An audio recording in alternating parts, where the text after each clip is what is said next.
What's up, everybody? Josh Armijo here. I hope everybody's doing good and well and stuff. I'm here today to begin a brand new series on this channel I'm going to entitle The Monolithic Pulse. This is going to be a series dedicated to talking about music, bands, artists within a certain special sort of realm of extreme music.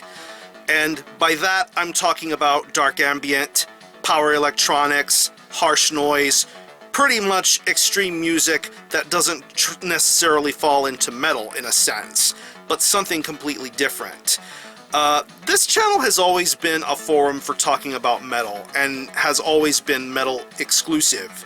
But I want to transcend deeper into extreme music by talking about other things that really aren't metal. And that's what I hope to accomplish with a series like this. I don't intend for this to be something that's done all the time. I'm looking to do this maybe once every month or something like that. So we'll see how long this goes. But for the time being, I got a whole bunch of artists I'm going to be talking to you about in this video. Some that range in lighter fare, and others that are just damn right frightening. The first artist I'm going to talk to you about is the band IONOPHORE, based out of San Francisco, California. It's a project that's signed to Malignant Records, Malignant Antibody, and is a trio that features someone who has somewhat dabbled in the realms of metal with the projects Vastum, Hammers of Misfortune. I'm talking about Layla Abdul Rauf. Not only does she involve herself in metal, but she also has her own sort of leanings into experimental dark ambient music. She even has a solo project based off of her name. This project is completely different though. This project merges the realms of electronica, post-rock, dark ambient, neoclassical to create a sound that's very, very smooth. It's a smooth and murky sort of sound, but yet it's a project that sounds really wonderful to listen to. It really can captivate the mind and captivate the listener, and of course this project put out an album in 2016 called Sinister Pools. Seriously incredible stuff. I mean, the pulsations of the electronic music sound really wonderful. The vocals that are included on here sound amazing. I like the little subtle nuances a release like this has, with the inclusions of trumpets and horns and pianos. It just sounds really wonderful to listen to. I mean, songs like Infant Man, Underground Man, 12 Minutes, just some really wonderful songs to behold on here. Like I said, this is something that can feel a little bit at ease and relaxing, but yet there's a subtle hint of darkness going for it, and that's what makes this band and release all the more special. Another project to talk about is VENATOR, based out of Canada. It is a one-person project, of course, who goes by the name VENATOR. And this type of music is something completely different. It verges into the realms of both synthwave and chiptune. Pretty much if you're familiarized with video game music, I want to say, like, if you maybe remember playing games on your Sega Genesis and you hear the music going on in certain levels of having to go up and up, and once you get to a final boss battle. That's the kind of style you get with VENATOR, and in 2015 this project put out an EP entitled Odyssey. I mean, you can tell from the minute it starts to the minute it ends, you're in for something very special. It's very awesome. I like the vibes that this release gives off. It's very dark, it's very moody.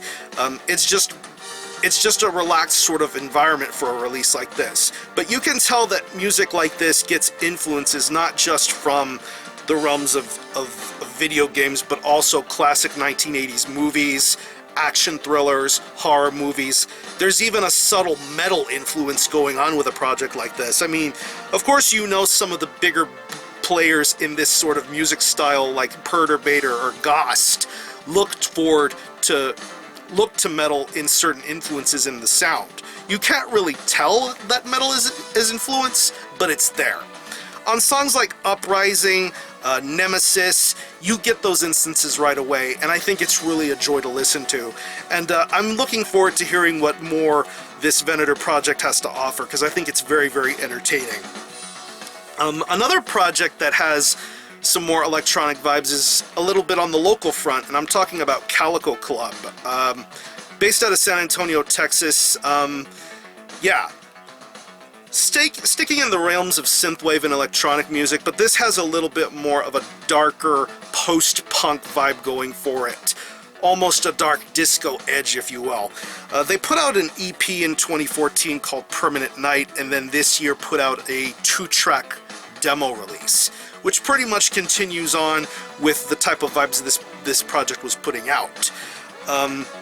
Really good synths, very awesome compositions. I love the vocal styles. I mean, the vocals have that reverbed touch to them, but you can feel very much entranced and hypnotized by the vocals that are being done with a project like Calico Club. I mean, this project sounds really wonderful to listen to, but it's also fun to see live, especially when it comes to a visual aspect. The lights, the shimmering, the smoke, the ambience of the live performance. It's just really fun to listen to. And like the previous artists I mentioned, this is another band that I would like to see continue flourish and continually fine-tune their craft in creating music. Now that we got the light fare out of the way, let's move on into darker territories. And by darker territories, I'm talking about the kind of music or sounds that will just make you feel uneasy, make you feel uncomfortable, scare the piss out of you, basically. The first project from the darker side of things is a project called Body Inflation Sequence. Based out of Austin, Texas, it's a one-man project formed by a guy by the name of Jeffrey Hardman. He pretty much handles everything, handles the vocals, handles the manipulations, distortions, the sounds. It's just a really almost depressive style of harsh noise wall. From the way the vocals are, to the way the noise is manipulated, it's just jarring. It's frightening to listen to. I mean, this guy has a very intimidating sort of stage presence when you see this project play live. Of course, seeing power electronics live is a completely different experience in and of itself. But if you've ever seen Body Inflation Sequence, or if you happen to look up videos of him doing his thing, he's pretty much on edge. He's pretty much possessed. He's frightened, he's scared, he's angry, he's twitching, he's nervous, and you see that in his live performances. And the releases that he's put out has pretty much spoken for themselves. He's put out a lot of material through Bandcamp, SoundCloud, physical releases in the form of burned CDRs and tapes, and most recently a release called Danger Music. It's a 2-sided cassette tape split. I believe it's on YouTube, but you can purchase it physically directly through the artist. But pretty much it has a somewhat subtle way to get started, but then boom, right into harsh noise and evilness.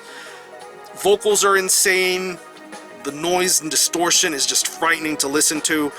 It's just jarring, and it's not gonna be for the average music listener. I mean, if you're into harsh noise, you'll find some solace with Body Inflation Sequence, but if it's not for you, pass. You have better things to listen to than some crazy noise like this. But I fully back it, I fully support it, and I get it. It is nuts. It is insane to listen to.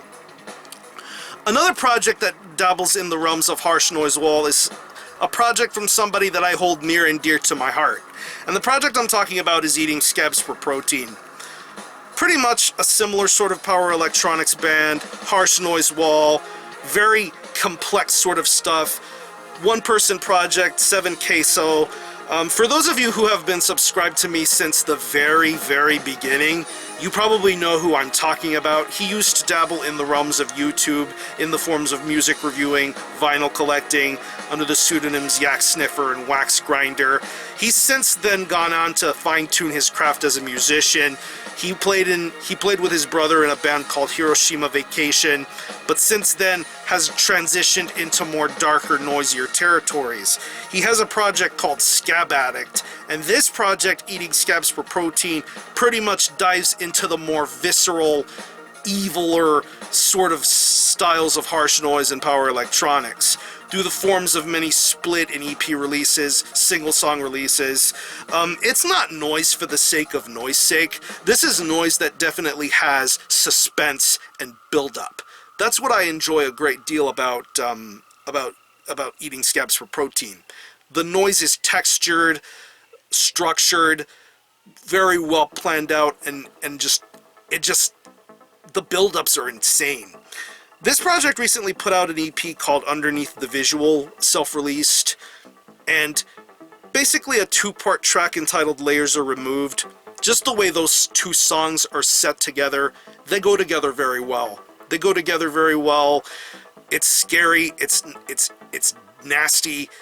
Just the build-ups and the suspense leading up to it, the field recording usage, it's just very intelligent, and I really like this approach to harsh noise and power electronics. I mean, yeah, another project that seems to know what it's doing on a musical and a live sort of front. It's just very insane, and I applaud 7Queso for doing this project the way that he knows how to do it. And Eating Scabs for Protein is seriously wonderful harsh noise. I love that. And the last project I'm going to be mentioning to you is another 2016 release that got put out in the form of a split. And I'm talking about the split between the bands, the projects Misery Ritual and Ruiner. Both of these projects are based out of California, and they are contrasting styles of harsh noise. But yet there's also more thrown in here when it comes to their styles of harsh noise. Very much delving into drone and death industrial. It's just really freaky stuff. This is a self-release split, and pretty much this is an hour-long release. The two songs on the Misery Ritual side really build things up wonderfully. I mean, The Last Sliver of Hope Extinguished and Staticore, just wow. The first track takes its dear sweet time, amping up the suspense, amping up the noise. That's where you get the death industrial and drone elements going in there, and it just gets louder and scarier from there. And then of course the track Staticore, which is an equal equivalent to that song, it's just very evil and dark all the way throughout. There's a certain evilness that comes around when you listen to power electronics and harsh noise. I've been using that word a lot in this video, but I think it's suitable for the style of harsh noise wall and power electronics. It's discomforting, and projects like these really bring out the very best in that sort of evil sense. But then we get to the Ruiner side, which is a complete 180-degree turn. Still in the same sort of essence as Misery Ritual, it starts off very quietly with the song Rotten Pathetic God. It's a very quiet song, but if you look past the little senses of repetition, you'll come across why the Ruiner side benefits the Misery Ritual side of this split very well here, and it's just marvelous to behold. Of course, the next track after that, I Will Die in Amberleaf, where it's 16 minutes long, but yet it gets a lot noisier and a lot more misanthropic from there. I really appreciate the Ruiner side of this split a lot, but I would have to say Misery Ritual puts out the scarier music here as far as that split is concerned. And yeah, if you're into power electronics with droney death industrial vibes, this split will be for you. So I'm going to leave you links in the description box to every single artist and project that I've mentioned in this video, whether it be through Bandcamp or YouTube. I will link you to what I can find of these particular projects. And hopefully this will be the start of more videos in this variety to come, whether it be talking about bands or just doing full-on reviews. I would like for this sort of project to continue. Like I said, this is a metal exclusive sort of channel, but I want to expand my horizons in different forms of extreme music here on this channel. So if you enjoyed it, let me know what you think. I am going to conclude this video. Thanks a lot for watching. Thanks for checking out my channel, and until the next time, Armijo out.